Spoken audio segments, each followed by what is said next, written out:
Hi, welcome to the video surprise of the day. Today we're going to talk about the 2021 Toyota Highlander Limited Hybrid, and this one's all-wheel drive. Before you get started, please remember to hit the subscribe button, the bell icon letting me notify new videos, and I really appreciate that thumbs up. Thank you very much in advance. Okay folks, let's start out with the front fascia today. The blue badging indicates it's a hybrid, right? So what do you think about the front fascia? There's some chrome touches on the front fascia. Let's start out with the walk around. Blizzard Pearl, that's the exterior color right here. Graphite is the interior color, and it's soft text. LED headlights and fog lights. You can see that over here. Looks pretty good with the chrome touch in a way. Not luxurious in a way, but I guess it works, I guess. I think it's still very conservative look compared to other vehicles out in the marketplace. So it's not a luxury vehicle, but this is the limited edition. So one edition higher than that is called the Platinum Edition, right? So I would just go up to limited. The size is 195 by 76 by 68. You walk around and notice the vehicle is pretty big overall. I mean, I'm not just showing it because the size is really big. You look at it. So you probably measure that. It may not fit in some of the garages. For one, my garage, it probably won't fit. Yes, it has LED tail lights. Yeah, that's nice. I actually like the rear fascia. It says Highlander Limited. You probably know the badging over here. And those 20-inch wheels are really looks really nice in this particular vehicle, right? So there's some little body side styling. You probably notice that on the doors, on the side doors. So that's still looking like a very big vehicle overall. So great. Family vehicle, 3,500 pound towing capacity. So this one could do some towing. It's not like it's going to do 5,000 pound, but 3,500. Okay, let's start out with the engine bay over here. So we have the hood, the prop rod already up. You notice insulated from the noise with the compartment. 2.5 liter 4-cylinder engine, ECVT. Yes, it's a 4-cylinder. Uses the Toyota Hybrid system. Makes 243 horsepower. So it's been proven hybrid system over the years, but 243 horsepower, definitely not a lot of power overall. You can see that, but it has the motors to all-wheel drive. MPG 35 city, 34 highway, and 35 combined, which is really interesting, right? I'm not sure you're going to achieve that 100%, but definitely very smooth drive around the city. I can't say for the highway and very steep inclines. More hybrid badging on the side doors. You probably see that over here. And also this one's all-wheel drive. You can see that over here on the bottom over here. I don't know why they put it over here, but it's over there. So that's something to note if you're really into the badging thing, right? So the doors and everything looks really big in this particular vehicle, right? You have storage on the bottom of the driver door and also the different doors as well. So this one has the chrome door handles. 2 different settings for the seats, so you can actually save your memory seats there. You also have power mirrors. You can adjust the mirrors with a little knob over there. Turn it to the left, the driver's side. Other side mirror, you just turn it to the right. And you have the power locks and the power windows. There's a lockout. You probably noticed that. So everything is pretty reasonable quality. It's not really top quality, I guess. But then again, you know, you want top quality, you might want to look at the Lexus, for example, right? Lexus RX. There were some fake wood touches, I guess, on the door trim. The front driver's side does have lumbar support. You probably noticed that. And the seats are very cushy, right? Very nice seats overall. So, and the vents are pretty big in size. And you have this one has because it's limited and platinum, it also has the bird's eye view, called the view camera, I guess. That's why it has view. And also you open the tailgate and other features over there. So notice that the screen is nice and big. There's a little digital piece in the middle. On the left, you're going to get the tech and the power meter type of thing, the readings, right? On the right, you got speedometer and such, right? So let's power it on over here. And this is what you see. And you do have the temperature gauge on the left as well. So you probably noticed that. And it got some fancy graphics with the Highlander logo and such, right? And yeah, it definitely is very easy to view. There's some buttons on the steering wheel, and the big thing is the 12.3-inch infotainment really steals the show, I guess, right? Sorry, the steering wheel is a little bit dirty. Um, the vehicle has been test driven. So sun visor test. 1, 2, 3 goes all the way to the end. Definitely a 10 out of 10. Or 5 out of 5, whatever you want to call it. So it's perfect. Nice view out of the window, the windshield. So it's not really hard to drive in this particular vehicle. Definitely, I felt the vehicle is pretty tall overall. You can see the infotainment. This one is a lot bigger on the limited and platinum. If you go down to, say, the XLE, the screen's going to be a lot smaller. And response time is pretty fast on this thing. So not the fastest one, I guess, out there for infotainment.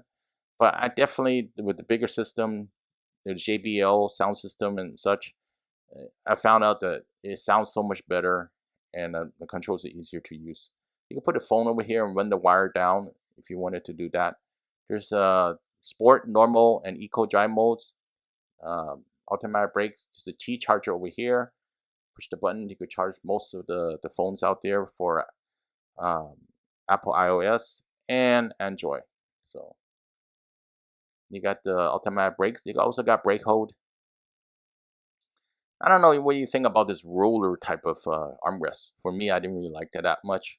I like the ones that you go straight, open up. Pretty big size glove compartment overall. There's some fine touches and soft touches throughout the vehicle. A lot of storage cubbies here and there. And that's the view of the door on the passenger side. He knows there's more place to put bottled water and such too. So the door trim, yeah, I could say is a wood trim.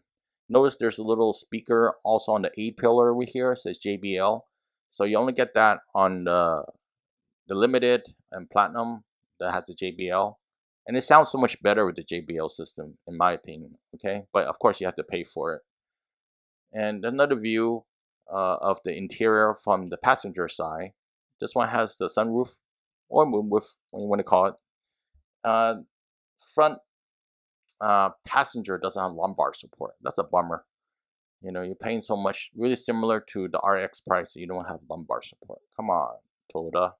So that's something I really didn't like. Sunshade, this one has in particular. And again, there's a lot of storage. This one has captain's chairs. You could order a bench seating for the second row. I think it's wasted space if you just went with captain's chair. But the second seat, the middle seat isn't that big anyway. But it is actually worthwhile to get the bench seating maybe. So, and another look, the third row. The biggest thing is this one has third row, so you can seat 7 passengers overall.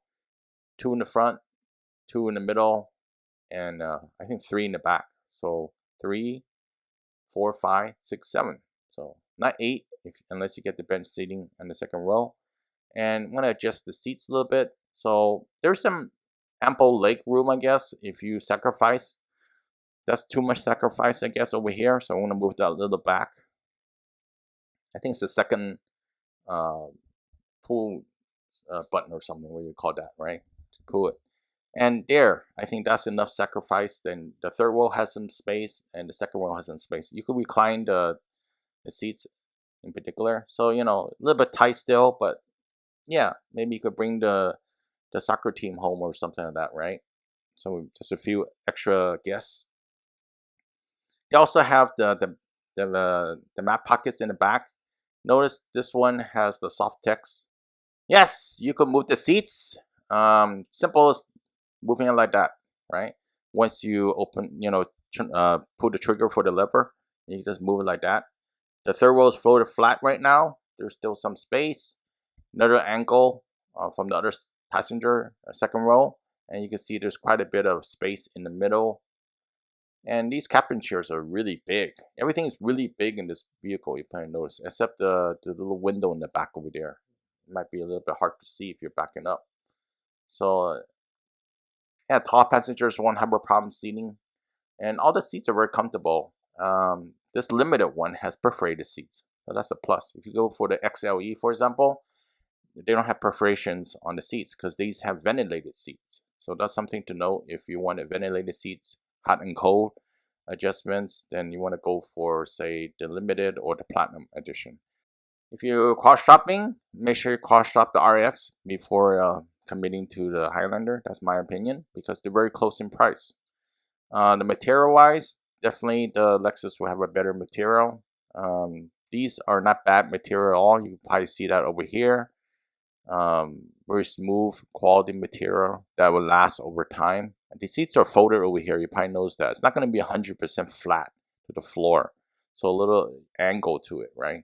In most cases, like we looking for a storage shed, for example, right? We measure about 7 feet in particular, right? And it fits really well. So in most cases, it would probably fit your home improvement needs, right? And the vehicle looks pretty good and drives really well. Not a lot of power in particular, right? So that's the thing I did notice, that no matter if it's the 6-cylinder or the hybrid, so it didn't make really big difference. It's just a very big vehicle overall. So that's something to note. You're shopping for this vehicle. Yeah, the seat color for graphite looks really nice. Yes, you have these yellow LEDs, these yellow bulbs. You can replace with LEDs if you like to. So with the third row down, this is how it looks like. There's a lot of space with the third row down. But if you had the third row up and you wanted all the passengers to sit in there, you're not going to have a lot of space. So suppose you put the seats up just like that with the tether, then, simple as that. That's how you put the seats up. And they have like captain's chairs, right? And in the back is bench seating. So you can see it over here. I like the seat back. It has a nice cushion. You can move the headrest up over here, just simple as that. And voila! So you got 7 passengers and you're left with this much space, which is not really bad overall, I guess. The low floor is a little bit high. I noticed that too, because then again, this is an SUV, right? Hey, you got the tonneau cover hidden over here, and also tools for the jack in particular. So, if you want to, say change a spare tire and you want to use the spare, it's a temporary spare, by the way, so you don't want to use it for long term, then that's where you go at it to get the tools to do that. But I like this Highlander logo for the mat. It's really good. It keeps the back of the vehicle getting dirty. And we're looking at the nice 20-inch wheel over here, really big. These are wearing Bridgestones. So yeah, it looks pretty nice if you see it in person. A little bit shiny on the camera though. If you were to hit the button or do the kick sensor, this one is equipped with that. So just push the button or just do the kick sensor and your door should go down. But you must have the key with you, just like that. So quick driving test. Okay, it's that time again. Quick drive.